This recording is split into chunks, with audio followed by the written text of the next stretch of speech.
Hello students, आज आप लोग सीखेंगे कि डिस्चार्ज या फिर रेट ऑफ फ्लो क्या होता है और कैसे हम लोग इसको कैलकुलेट करते हैं। इसके अलावा आप लोग कुछ इसके न्यूमेरिकल्स भी देखेंगे। तो देखिए, डिस्चार्ज या फिर रेट ऑफ फ्लो हम लोग बोलते हैं तो वो क्या होता है, quantity of flow flowing per second through a section of a pipe और अ चैनल। जैसे कि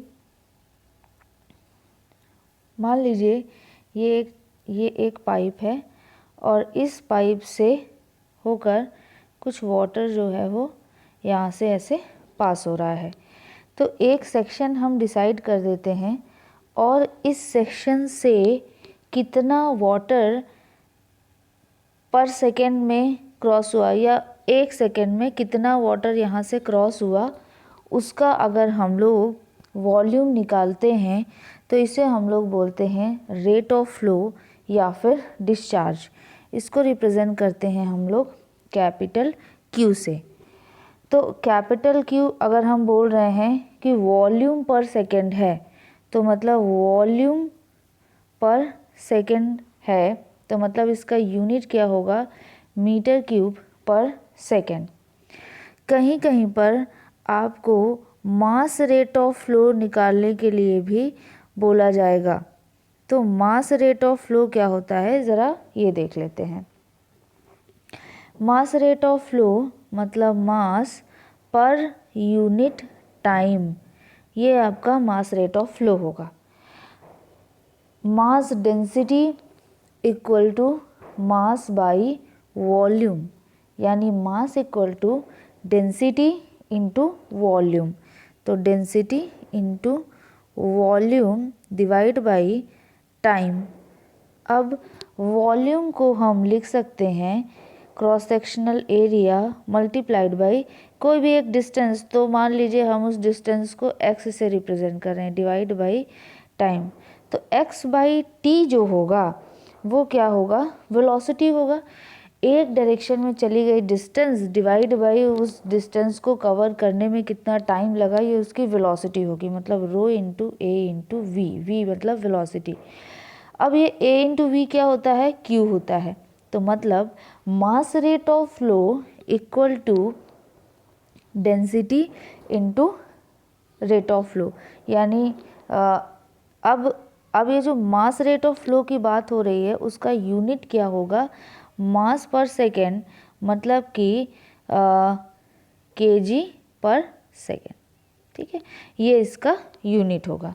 तो मास रेट ऑफ फ्लो पूछा जाता है तो मतलब रो इंटू क्यू, और सिंपली रेट ऑफ फ्लो होता है तो मतलब वो वॉल्यूमेट्रिक रेट ऑफ फ्लो के बारे में बोल रहा है। मतलब वॉल्यूम कितना पास हो रहा है किसी एक सेक्शन से पर यूनिट टाइम में, ये उसका रेट ऑफ फ्लो होता है।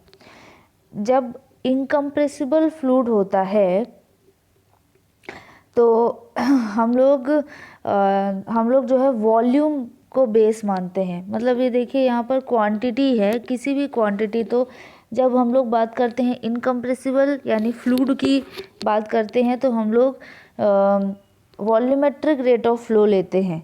लेकिन जब बात होती है गैसेस की तो हम लोग उसका वेट लेते हैं, वेट पर यूनिट टाइम। एक पर्टिकुलर सेक्शन से कितना वेट पास हो गया। तो इसलिए लिक्विड के लिए जो इसकी यूनिट होती है वो क्या होती है, मीटर क्यूब पर सेकेंड या फिर लीटर पर सेकेंड में होती है। और गैसेस के लिए वेट पर सेकेंड होता है ना, तो न्यूटन पर सेकेंड या फिर किलोग्राम फोर्स पर सेकेंड, ये होता है। जब बात आती है वॉल्यूमेट्रिक रेट ऑफ फ्लो की तो उसका फॉर्मूला होता है A into. Volumetric rate of flow को हम लोग डिस्चार्ज भी बोलते हैं। तो डिस्चार्ज जो है वो ऐसे रिप्रेजेंट किया जाता है, मास रेट ऑफ फ्लो दूसरी चीज़ है, वॉल्यूमेट्रिक रेट ऑफ फ्लो दूसरी चीज़ है। ठीक, एक पर्टिकुलर सेक्शन से कितना वॉल्यूम पास हो रहा है पर यूनिट टाइम में, ये मास रेट ऑफ फ्लो होगा। और एक पर्टिकुलर सेक्शन से कितना मास पास हो रहा है वो मास रेट ऑफ फ्लो होता है। अब हम लोग देख लेते हैं कंटिन्यूटी इक्वेशन। तो कंटिन्यूटी इक्वेशन जो होती है एक ऐसी इक्वेशन जो कि कंजर्वेशन ऑफ मास पे बेस्ड होती है, कंजर्वेशन ऑफ मास पे बेस्ड है, ऐसी इक्वेशन को हम लोग कंटिन्यूटी इक्वेशन बोलते हैं। मतलब ना ही मास क्रिएट किया जा सकता है ना ही डिस्ट्रॉय किया जा सकता है। तो जितना मास है, सपोज़ एक पाइप है, ऐसे एक पाइप है और यहाँ से एक m1 मास यहाँ से गया तो m1 मास यहाँ से भी क्रॉस होगा। जितना मास है उतना ही मास आगे की तरफ जाएगा। अगर इसमें ब्रांचेस हो जाएंगी तो सीधी बात है कुछ मास इधर चला जाएगा, तो this mass equal to this plus this, तो ये चीज़ें होती हैं। तो कंटिन्यूटी इक्वेशन क्या कहती है कि मास ना ही क्रिएट किया जा सकता है और ना ही डिस्ट्रॉय किया जा सकता है। तो यानी इस तरह क्या होगा, कंजर्वेशन ऑफ मास होगा। इस कंजर्वेशन ऑफ मास को प्रिंसिपल मानते हुए एक इक्वेशन दी गई जिसे हमें कंटिन्यूटी इक्वेशन के नाम से जानते हैं। अब सपोज़ जैसे ये एक डायग्राम बनाया हुआ है, एक यहाँ पर हमने क्या किया, एक पाइप लिया जिसका क्रॉस सेक्शनल एरिया क्या है, ऐसे बढ़ रहा है। उसमें हमने दो सेक्शन लिए, सेक्शन 1 और सेक्शन 2। सेक्शन 1 का क्रॉस सेक्शनल एरिया कम है, सेक्शन 2 का क्रॉस सेक्शनल एरिया ज़्यादा है। मान लेते हैं कि सेक्शन 1 पे जो क्रॉस सेक्शनल एरिया है वो A1 है, सेक्शन 2 पर जो क्रॉस सेक्शनल एरिया है A2 है, सेक्शन 1 पर वेलोसिटी V1 है, सेक्शन 2 पर वेलोसिटी V2 है, और जो हमारा फ्लूइड है वो इनकम्प्रेसिबल है। अगर इनकम्प्रेसिबल फ्लूइड है, पहले आप कंप्रेसिबल मान लीजिए, जनरल केस मान लीजिए, ठीक है। जनरल केस में आपको नहीं पता कि फ्लूइड कंप्रेसिबल है या इनकम्प्रेसिबल है, ठीक है। तो कंजर्वेशन ऑफ मास से ये होगा कि जितना मास सेक्शन 1 से इंटर किया उतना ही मास सेक्शन 2 से एग्जिट होगा। तो mass at section 1 equal to mass at section 2। अब अगर दोनों साइड पर सेकेंड मतलब पर यूनिट टाइम के लिए लें तो सेक्शन 1 पर मास पासिंग पर सेकेंड इक्वल टू सेक्शन 2 पर मास पासिंग पर सेकेंड, ये हो जाएगा। तो अब देखिए मास पर सेकेंड सेक्शन 1 पर क्या हो जाएगा, ρ1 A1 V1, ये अभी अभी हमने सीखा था। Mass per second equal to rho into Q होता था। अभी हमें नहीं पता कि फ्लूइड कंप्रेसिबल है या इनकम्प्रेसिबल है, तो हम जनरल टर्म्स लेंगे, तो मतलब ρ2 A2 V2, और यही हमारा कंटिन्यूटी इक्वेशन होगा। ये जो कंटिन्यूटी इक्वेशन है ये एक जनरल केस है, मतलब हमें नहीं पता कि फ्लूइड कंप्रेसिबल है या इनकम्प्रेसिबल है, तो ये वैलिड है हर तरीके के फ्लूइड के लिए। अगर फ्लूइड इनकम्प्रेसिबल होगा तो मतलब क्या है कि इनकम्प्रेसिबल में डेंसिटी जो है वो चेंज नहीं होती है, तो यानी ρ1 और ρ2 जो है वो आपस में बराबर होंगे, तो कैंसिल हो जाएंगे। तो बचा क्या, A1 V1 equal to A2 V2, यानी Q1 इक्वल टू Q2। यही है कंटिन्यूटी इक्वेशन। अब चूँकि पूरे फ्लूइड मैकेनिक्स में हम लोग वाटर को लगभग इनकम्प्रेसिबल मानते हैं, तो मतलब Q1 इक्वल टू Q2 यानी A1 V1 equal to A2 V2 ये वैलिड होगा। अगर कोई ऐसा फ्लूइड दिया जाता है जो कि कंप्रेसिबल है तो हमारी उसमें continuity equation ρ1 A1 V1 equal to ρ2 A2 V2 हो जाएगी।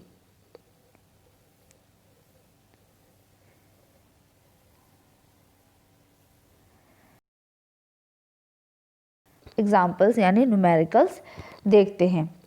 जो क्वेश्चन है वो क्या है कि the diameters of a pipe at section 1 and section 2 are 10 centimeter and 15 centimeter respectively. देखिए एक पाइप है जिसका डाया जो है पहले 10 सेंटीमीटर है फिर 15 सेंटीमीटर है, यानी हमने ऐसे एक पाइप लिया जिसका डाया यहाँ पर क्या है 10 सेंटीमीटर है मतलब 0.1 मीटर है, यहाँ पर 15 है मतलब 0.15 मीटर डाया है। अब अगर हमें डाया पता है तो मतलब हमें क्रॉस सेक्शनल एरिया हम π/4 d² का यूज़ करके A1 और A2 पता कर सकते हैं। आगे देखते हैं Find the discharge through the pipe if the velocity of water flowing through the pipe at section 1 is 5 metre पर सेकेंड। अब सेक्शन 1 पर इन्होंने वेलोसिटी भी दे दी और ये पूछा कि डिस्चार्ज कितना है ये निकाल दीजिए, और सेक्शन 2 पर वेलोसिटी भी पूछी। तो देखिए डायग्राम ये बनेगा, हमसे क्या पूछा गया है, हमसे Q1 पूछा गया है और यहाँ पर V2 पूछा गया है, ठीक है। तो Q1 इक्वल टू Q2 होगा और Q इक्वल टू क्या होता है, A into V, area into velocity. अब ये D1 पता है तो इससे हम क्रॉस सेक्शनल एरिया कैलकुलेट कर देंगे, π/4 D1 का स्क्वायर मल्टीप्लाइड बाई V1 कर देंगे तो हमें Q का वैल्यू मिल जाएगा। फिर हम लोग Q1 इक्वल टू Q2 करेंगे, तो Q1 हमने निकाल लिया है, Q2 यहाँ पर हो जाएगा, Q2 equal to A2 into V2 और D2 पता है तो A2 हमें पता चल जाएगा π/4 D2 का स्क्वायर, Q2 पता है, A2 पता है तो V2 भी पता चल जाएगा हमें, ठीक है। तो अब हम लोग सॉल्व करते हैं। तो देखिए हमने A1 और A2 कैलकुलेट कर लिया, डाया था सेक्शन 1 पे 0.1, तो cross sectional area at section 1 equal to ये वैल्यू आ गई। सेक्शन 2 पर डाया था 0.15 मीटर, तो हमने A2 कैलकुलेट कर दिया, cross sectional area at section 2 calculate कर दिया। अब हमें पाइप में डिस्चार्ज निकालना है, तो डिस्चार्ज का फॉर्मूला होता है Q equal to A1 V1। तो A1 का वैल्यू कैलकुलेट किया गया है, V1 का वैल्यू गिवन है, तो Q का वैल्यू हम लोग निकाल सकते हैं। देन हमें V2 का वैल्यू चाहिए, तो देखिए A2 V2, Q का वैल्यू अभी कैलकुलेट किया है, A2 का वैल्यू भी हमने ऊपर कैलकुलेट किया है, π/4 0.15 का स्क्वायर ये वैल्यू आया था, तो V2 इक्वल टू आ गया 2.22 मीटर पर सेकेंड। इसमें कुछ चीज़ें ध्यान देने वाली हैं कि देखिए हमने क्रॉस सेक्शनल एरिया जो है पहले ही 100 मीटर स्क्वायर में चेंज कर लिया है, वो सेंटीमीटर में गिवन था, क्योंकि वेलोसिटी हमें मीटर पर सेकेंड में गिवन थी, इसलिए हमने सब कुछ मीटर में कन्वर्ट कर लिया है। तो ये क्वेश्चन जो है वो सॉल्व हो गया। ये बहुत ही ईजी क्वेश्चन है। देखिए कुछ केसेस हो सकते हैं, वो मैं आपको ज़रा बता देती हूँ। जैसे देखिए क्या केस हो सकता है कि आपको जो पाइप दिया जाए वो ऐसा दिया जाए, ठीक है, मतलब कि सेक्शन 1 पर क्रॉस सेक्शनल एरिया सेक्शन 2 पर क्रॉस सेक्शनल एरिया के बराबर हो।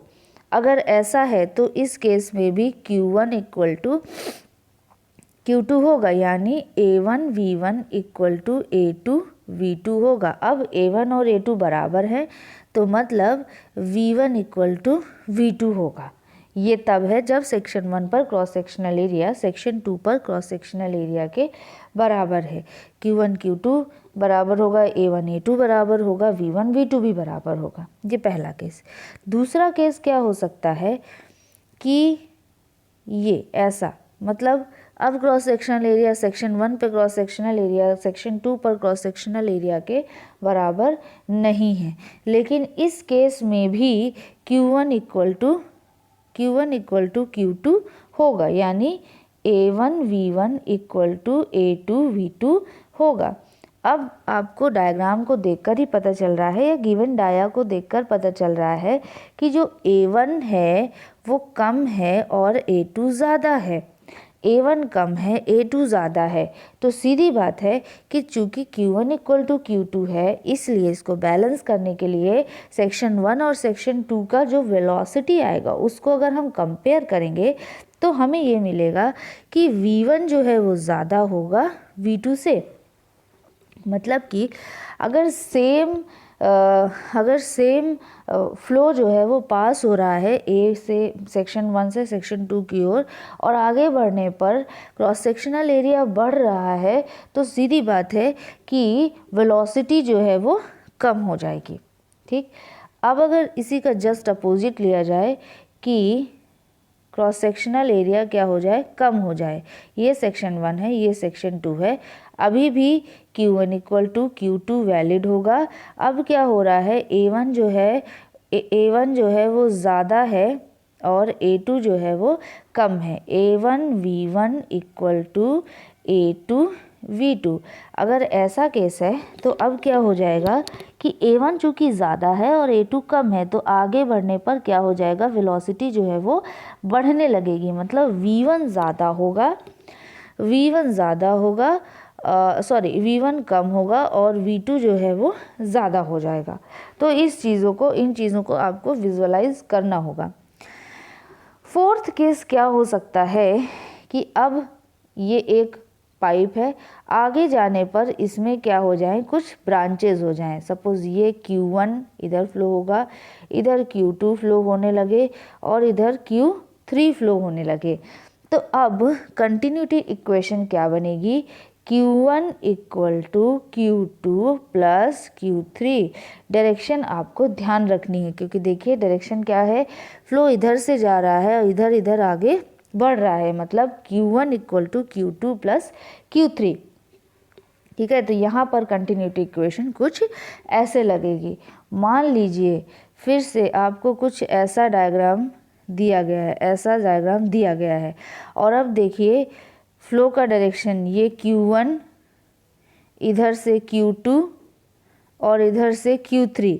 तो अब आपका कंटिन्यूटी इक्वेशन क्या हो जाएगा, अब आपका कंटिन्यूटी इक्वेशन क्या होगा कि Q3 equal to Q1 plus Q2 equal to Q3। तो डायरेक्शन ऑफ फ्लो भी मैटर करती है। कंटिन्यूटी इक्वेशन लिखने से पहले आपको इस चीज़ को ध्यान में रखना होगा। ठीक है, तो एक क्वेश्चन हमने सीख लिया था।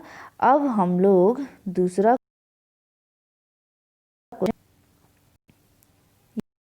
क्वेश्चन है ये 30 centimeter dia pipe conveying water branches into two pipes of diameters 20 centimeter and 15 centimeter respectively। यानी देखिए डायग्राम आगे बना हुआ है, एक 30 सेंटीमीटर का पाइप है जो कि आगे जाकर दो ब्रांचेस में कट हो जाता है, जिसमें से एक का डाया 20 सेंटीमीटर यानी 0.2 मीटर है और दूसरे का डाया 15 सेंटीमीटर यानी 0.15 मीटर है। If the average velocity in the 30 centimeter dia pipe is 2.5 metre पर सेकेंड, तो देखिए यहाँ पर वेलोसिटी भी गिवन है 2.5 मीटर पर सेकेंड 0.3 मीटर वाले डाया पे। Find the discharge in the pipe, यानी देखिए यहाँ पर सपोज ये सेक्शन 1 है, तो यहाँ पर D1 दिया है, V1 दिया है और Q1 पूछा गया है। बहुत इजी है, Q1 equal to A1 V1 और A1 इक्वल टू क्या हो जाएगा π/4 D1 का स्क्वायर। D1 भी गिवन है, जब ये क्रॉस सेक्शनल एरिया कैलकुलेट हो जाए तो V1 से मल्टीप्लाई कर देंगे तो Q1 मिल जाएगा। ठीक, तो ये क्वेश्चन तो सॉल्व हो जाएगा। लेकिन इसके बाद क्या है, also determine the velocity in 15 centimeter pipe if the average velocity in 20 centimeter dia pipe is 2 metre पर सेकेंड। देखिए इस डाया में, जिसका डाया है 20 सेंटीमीटर, उसमें वेलोसिटी 2 मीटर पर सेकेंड भी गिवन है, तो यहाँ से हम लोग Q2 का वैल्यू भी निकाल सकते हैं। आगे जो हमसे पूछा गया है वो ये कि यहाँ पर ये जो तीसरा पाइप है इसमें वेलोसिटी कितनी होगी, ये बता दीजिए। तो देखिए यहाँ पर डाया और वेलोसिटी गिवन है, मतलब हम Q1 कैलकुलेट कर सकते हैं। यहाँ पर डाया एंड वेलोसिटी गिवन है, मतलब हम Q2 कैलकुलेट कर सकते हैं। और जो डायरेक्शन ऑफ फ्लो है वो बताया गया है कि ये पाइप आगे जाकर दो ब्रांचेस में बढ़ता है, मतलब कि फ्लो जो है वो इधर से इधर जा रहा है और आगे दो पार्ट में आगे फ्लो हो जाएगा, कट हो जाएगा। तो सीधी बात है Q1 पता है, Q2 पता है, तो कंटिन्यूटी इक्वेशन से हम लोग Q3 निकाल लेंगे, Q1 equal to Q2 plus Q3 से। तो यहाँ से हमें क्या मिल जाएगा, हमें Q3 का वैल्यू मिल जाएगा। अब अगर हमें Q3 पता है और चूंकि D3 पता है, तो यानी हम cross sectional area A3 calculate कर सकते हैं और फिर हम V3 equal to Q3/A3 V3 हम लोग निकाल सकते हैं। तो इस तरह क्या है कि हमारा ये क्वेश्चन सॉल्व हो जाएगा। तो अब जो हमने बताया उसको हम लोग सॉल्व करेंगे। तो देखिए D1, D2, D3 लिखा हुआ है, तो इससे हम लोग cross sectional area at section 1, 2 and 3 calculate कर लेते हैं। π/4 D का स्क्वायर, π/4 D1 का स्क्वायर वैल्यू ये, π/4 D2 का स्क्वायर वैल्यू ये, π/4 D3 का स्क्वायर वैल्यू हो गई ये। अब देखिए पाइप 1 पूछा गया है, क्रॉस सेक्शनल एरिया A1 पता है, क्रॉस सेक्शनल एरिया A1 है ये, V1 है ये, दोनों को मल्टीप्लाई कर देंगे तो Q1 हमें मिल जाएगा, ये देखिए। और ये क्वेश्चन आधा सॉल्व हो गया। अब देखिए पाइप नंबर 2 पर, यानी ये जो 20 सेंटीमीटर वाला जो पाइप है, इसमें भी डाया पता है, वेलोसिटी पता है, तो क्रॉस सेक्शनल एरिया पता है और वेलोसिटी पता है, दोनों को मल्टीप्लाई कर देंगे तो पाइप 2 पर भी हमें कितना डिस्चार्ज है वो मिल जाएगा। फिर हम लोग कंटिन्यूटी इक्वेशन लगाएंगे, जिसमें से हमें Q1 पता है, Q2 पता है, तो Q3 कैलकुलेट कर लेंगे। Q3 कैलकुलेट किया तो वैल्यू आया इतना 0.11391। अब Q3 कैलकुलेट कर लिया है हमने और हमें वहाँ पर डाया पता है, तो हम वहाँ पर वेलोसिटी बता सकते हैं, ठीक है। तो Q3 equal to A3 into V3, और A3 का वैल्यू हमने कैलकुलेट किया था पहले ही शुरुआत में क्वेश्चन के, तो हमें V3 का वैल्यू मिला 6.445 मीटर पर सेकेंड, यानी 6.45 मीटर पर सेकेंड। ये हमें V3 का वैल्यू मिल गया, तो ये क्वेश्चन भी सॉल्व हो गया। अब नेक्स्ट क्वेश्चन देखते हैं। नेक्स्ट क्वेश्चन है, through a pipe AB 1.2 meter dia at 3 meter पर सेकेंड। देखिए एक पाइप है, ये देखिए एक पाइप है जिसमें वाटर जो है वो फ्लो हो रहा है। इसका डाया क्या है 1.2 मीटर, वेलोसिटी क्या है 3 मीटर पर सेकेंड। कोई भी क्वेश्चन आपको दिया जाता है तो पहले आप उसका डायग्राम बना लीजिए, डायरेक्शन ऑफ फ्लो दिखा दीजिए, इसके बाद आप क्वेश्चन आराम से कर पाएंगे। अब देखिए क्वेश्चन आगे पढ़ते हैं। Then passes through a pipe BC 1.5 meter dia. तो देखिए पहले डाया कितना था 1.2, अब क्या हो गया डाया 1.5, मतलब डाया बढ़ गया। तो देखिए यहाँ पर हमने क्या किया, आगे डाया ये बढ़ा दिया, डाया हो गया 1.5 मीटर का डाया हो गया। एट सी पॉइंट पर, पहले A था फिर B, अब C पॉइंट पर द पाइप ब्रांचेस, पाइप में जो है वो ब्रांचेस में कट होता है, जिसमें से एक CD, ये देखिए एक CD और CE दो ब्रांचेस निकलती हैं। CD का डाया क्या है 0.8 मीटर है and carries 1/3 of the flow in AB, मतलब कि ये जो AB है इसे हम लोग 1 से इंडिकेट कर रहे हैं, मतलब अगर यहाँ पर फ्लो होने वाला जो डिस्चार्ज है वो Q1 है, तो ये गिवन है कि Q3 इक्वल टू Q1/3 है, 1/3 ऑफ Q1 है Q3, तो ये चीज़ गिवन है ऑलरेडी। अभी हम कुछ नहीं कर रहे हैं, जो जितना आपको क्वेश्चन में बताया गया है बस हम लोग वैल्यूज़ लिख रहे हैं। The flow velocity in branch CE is 2.5 metre पर सेकेंड। ये देखिए CE में वेलोसिटी गिवन है 2.5 मीटर पर second. Find the volumetric rate of flow in AB, यानी Q1 निकालना है। वेलोसिटी इन BC, ये देखिए ये है BC, इसमें वेलोसिटी निकालना है यानी V2 निकालना है। वेलोसिटी इन CD मतलब V3 निकालना है एंड डायामीटर ऑफ CE मतलब D4 निकालना है। तो देखिए डायग्राम है, वैल्यूज़ के साथ ये डायग्राम आपके सामने बना हुआ है। सबसे पहला काम जो हम हमेशा करते हैं वो ये कि डाया जिस जगह पर गिवन है उन सभी का क्रॉस सेक्शनल एरिया निकाल लेते हैं। तो देखिए यहाँ पर डाया है 1.2 मीटर, तो यहाँ पर A1 हो जाएगा π/4 मल्टीप्लाइड बाई 1.2 का स्क्वायर, वैल्यू आएगी 1.13 मीटर स्क्वायर। फिर D2 गिवन है 1.5, तो A2 इक्वल टू हो जाएगा π/4 1.5 का स्क्वायर, तो वैल्यू हमें मिलेगी क्या 1.767 metre square.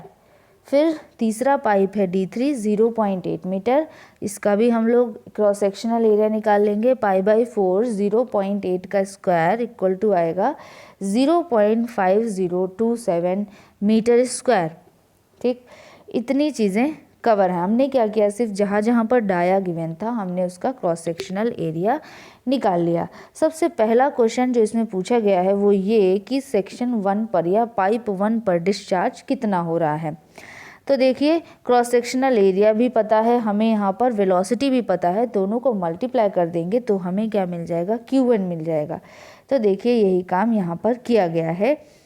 Q1 equal to A1 into V1। A1 क्या है 1.13098 और V1 क्या है 3 मीटर पर सेकेंड। सॉल्व किया तो Q1 इक्वल टू हमें मिला 3.39294 मीटर क्यूब पर सेकेंड। कोई भी आंसर हम लोग नॉर्मली जो देते हैं वो पॉइंट के 2 डिजिट तक सही होना चाहिए, उसके बाद इतना खास उसमें इफेक्ट नहीं पड़ता है। तो हम यहाँ पर चाहें तो 3.39 मीटर क्यूब पर सेकेंड भी लिख सकते हैं। अब देखिए नेक्स्ट जो आपसे इसमें क्वेश्चन पूछा गया है वो क्या है, सेक्शन 2 या पाइप BC में वेलोसिटी पूछी गई है। तो देखिए कंटिन्यूटी इक्वेशन से जो यहाँ पर डिस्चार्ज था वही डिस्चार्ज यहाँ पर होगा। तो Q1 अभी हमने कैलकुलेट किया है, यही Q1 क्या होगा यहाँ पर भी होगा। तो Q1 हमें पता है, ये यहाँ पर हमें डिस्चार्ज पता है, यहाँ पर हमें D पता है, तो यानी हमें A2 पता है और हम V2 निकालना चाहते हैं। तो बहुत आसान है, V2 equal to Q2 by A2। तो देखिए Q2 बाई किया और वैल्यू हमें क्या मिला 1.92 मीटर पर सेकेंड। अब देखते हैं, देखिए अब जो नेक्स्ट क्वेश्चन है वो ये है कि ये पाइप CD में वेलोसिटी निकालनी है। तो अब देखिए वेलोसिटी निकालने के लिए डाया गिवन है यानी क्रॉस सेक्शनल एरिया गिवन है आपको, या आप कैलकुलेट कर चुके हैं क्रॉस सेक्शनल एरिया। और एक चीज़ और गिवन है कि ये जो Q3 है यहाँ पर जितना फ्लो हो रहा है वो AB में जितना फ्लो हो रहा है उसका 1/3 है। क्योंकि Q1 अभी हमने कैलकुलेट किया है तो Q1/3 करेंगे तो यहाँ इस पाइप में पास होने वाला डिस्चार्ज हमें पता चल जाएगा। फिर हम उसको इक्वेट कर देंगे A3 इंटू V3 के, तो V3 का वैल्यू मिल जाएगा। देखिए सेम काम यहाँ पर किया गया है, Q3 इक्वल टू Q1/3। ये क्वेश्चन में गिवन है, ये हर जगह ट्रू नहीं होता, ये क्वेश्चन में गिवन है। तो यहाँ से हमें क्या मिल गया, Q3 मिल गया। अब Q3 equal to A3 into V3 होता है, A3 हमने कैलकुलेट किया है, V3 का वैल्यू यहाँ से मिल गया हमें क्या 2.25 मीटर पर सेकेंड। मतलब कि हमें ये CD में वेलोसिटी मिल गई। नेक्स्ट हमारा एम है ये CE में डाया निकालना। तो देखिए कंटिन्यूटी इक्वेशन से क्या होगा, ये यहाँ से जितना फ्लो पास हो रहा है, सपोज ये है Q1, सपोज क्या ये है ही Q1 equal to Q3 plus Q4। तो देखिए Q1 पता है, Q3 भी पता है, तो हम Q4 निकाल सकते हैं। Q4 equal to Q1 minus Q3। तो देखिए यहाँ से हमने क्या निकाला है, देखिए Q3 प्लस Q4, Q1 का वैल्यू पता है, Q3 का वैल्यू भी पता है, तो Q4 का वैल्यू कैलकुलेट कर लिया। देखिए देख लेते हैं कहाँ कहाँ पर हमने वैल्यू निकाली है। ये देखिए Q1 का वैल्यू हमने यहाँ पर कैलकुलेट किया है, ये भी क्वेश्चन में हमसे पूछा गया था। और Q3 का वैल्यू के लिए हमने इसको, ये क्वेश्चन में क्लू दिया हुआ है, इससे हमने Q3 का वैल्यू निकाला। जब Q3 का और Q1 पता है तो हम इससे Q4 निकाल लिया हमने, और Q4 आया कितना 2.26196। अब ये जो CE जो पाइप था, इस पाइप से जितना डिस्चार्ज हो रहा है ये हमने निकाल लिया। इसमें वेलोसिटी आपको दी गई है, वेलोसिटी दी गई है तो यानी क्रॉस सेक्शनल एरिया निकल आएगा Q4 डिवाइड बाई V4 से, और फिर π/4 D4 का स्क्वायर इक्वल टू रख देंगे तो हमें D4 का वैल्यू मिल जाएगा। और D4 का वैल्यू कैलकुलेट करने पर कितना आया 1.073 मीटर। ठीक, तो इसको कैलकुलेट करते ही हमारा जो क्वेश्चन है वो क्या हो गया, सॉल्व हो गया। अब हम लोग नेक्स्ट क्वेश्चन देखते हैं। नेक्स्ट क्वेश्चन है, a 25 centimeter dia pipe carries oil of specific gravity 0.9। एक पाइप है जिसका डाया जो है वो कितना गिवन है, 25 सेंटीमीटर गिवन है, यानी 0.25 मीटर गिवन है, और उसमें ऑयल है जिसका स्पेसिफिक ग्रेविटी जो है वो 0.9 है, और वेलोसिटी क्या है, 3 मीटर पर सेकेंड है। Another section, at another section the dia of the pipe is 20 centimetre. देखिए पहले क्या था, 25 था, अब क्या है, 20 है, मतलब कि ऐसे ये ऐसा है पाइप, सेक्शन 1 इधर, सेक्शन 2 इधर, डाया इधर 25, इधर क्या है 20। Find the velocity at this section. Section 1 पर डाया भी पता है, सेक्शन 1 पर वेलोसिटी भी पता है, सेक्शन 2 पर सिर्फ डाया पता है, वेलोसिटी पता नहीं है। बहुत आसान सा क्वेश्चन है।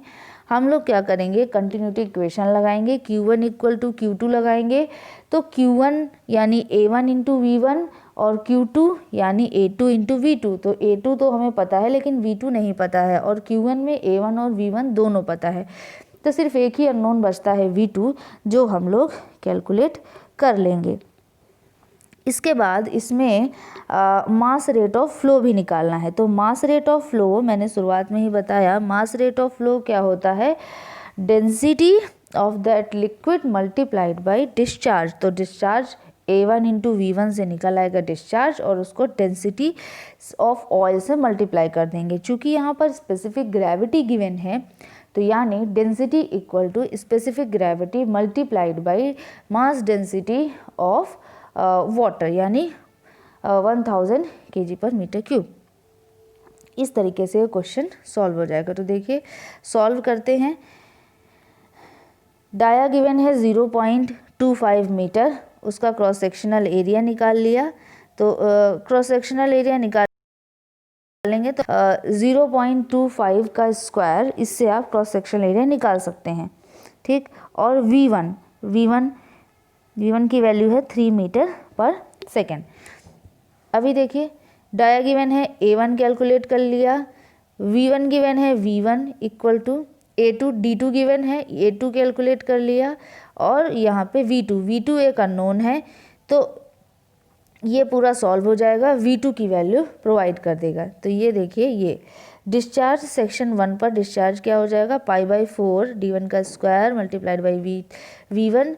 तो सेक्शन 1 पे डिस्चार्ज आया है वो है 0.1437 मीटर क्यूब पर सेकेंड, और कंटिन्यूटी इक्वेशन से यही डिस्चार्ज सेक्शन 2 पर आएगा, तो π/4 D2 का स्क्वायर इंटू V2, D2 पता है हमें, V2 का वैल्यू मिल जाएगा हमें। V2 का वैल्यू कितना मिला, ये 4.574, यानी 4.57 मीटर पर second. Mass rate of flow मतलब density of oil multiplied by Q, density of oil, specific gravity 0.9 multiplied by 1000 यानी 900 हो गया। तो 900 मल्टीप्लाइड बाई Q का value 0.1473 equal to this value. तो mass rate of flow, unit क्या होगा mass rate of flow का, kg पर सेकेंड होता है। तो अभी आप लोगों ने ये देखा कि मास रेट ऑफ फ्लो क्या होता है, वॉल्यूमेट्रिक रेट ऑफ फ्लो क्या होता है, डिस्चार्ज क्या होता है, आपस में रिलेशन क्या है, कंटिन्यूटी इक्वेशन क्या होती है, अलग अलग केसेस के लिए कंटिन्यूटी इक्वेशन कैसे बनाते हैं, और कुछ एग्जाम्पल्स आप लोगों ने देखे हैं, न्यूमेरिकल्स देखे हैं। अब आप लोग कंटिन्यूटी इक्वेशन सीखेंगे 3 डायमेंशनल के केस के लिए, मतलब कार्टेजियन का जो इक्वेशन है उसके लिए आप लोग सीखेंगे, और coordinate system, Cartesian coordinate system के लिए, और इसके बाद सिलेंड्रिकल कोऑर्डिनेट सिस्टम के लिए भी आप लोग कंटिन्यूटी इक्वेशन सीखेंगे। तो अभी के लिए इतना ठीक है। Thank you class.